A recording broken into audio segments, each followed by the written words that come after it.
வணக்கம். சற்று முன் கிடைக்கப்பெற்ற ஒரு மிக மிக முக்கியமான செய்தி ஒன்றை வெளியாகியுள்ளது. அனைத்து இந்திய அண்ணா திராவிட முன்னேற்றக் கழகத்தின் 2026 சட்டமன்ற தேர்தல் எதிர்கொள்வது பன்னீர்செல்வம் தலைமையில்தான். அதுவும் மிகப்பெரிய ஒரு கூட்டணி.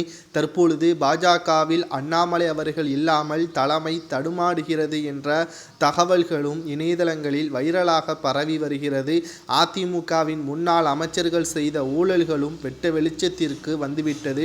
அமலாக்கத்துறை அதிகாரிகள் அனைத்து நடவடிக்கைகளையும் பார்க்க உள்ளதாகவும் செய்திகளை நம்மால் பார்க்க முடிகிறது.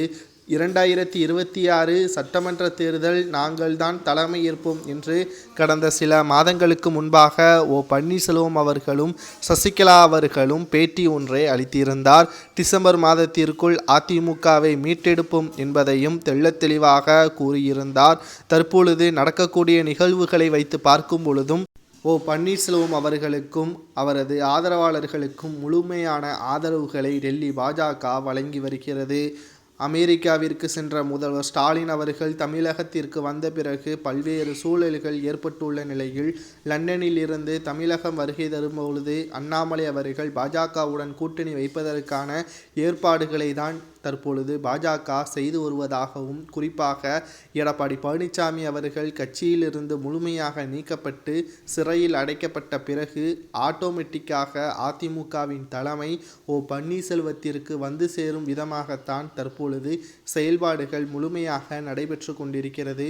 சுமார் 7 முன்னாள் அமைச்சர்கள் உட்பட சிறைக்கு செல்வதற்கான அடித்தளத்தை போட்டுவிட்டார்கள் பாஜக.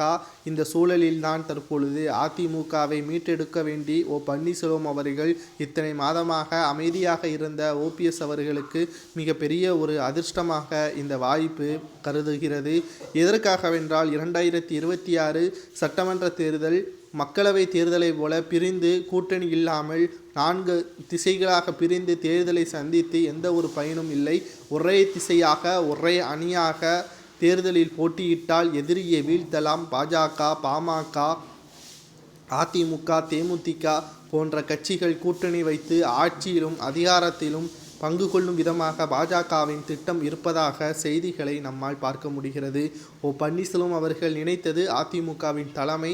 அதிமுகவின் தலைமை வெற்றியடைந்தால் முதல்வர் பதவி கூட பன்னீர்செல்வம் அவர்களுக்கு கிடைக்கும் என்ற தகவல் வெளியாகியுள்ளது.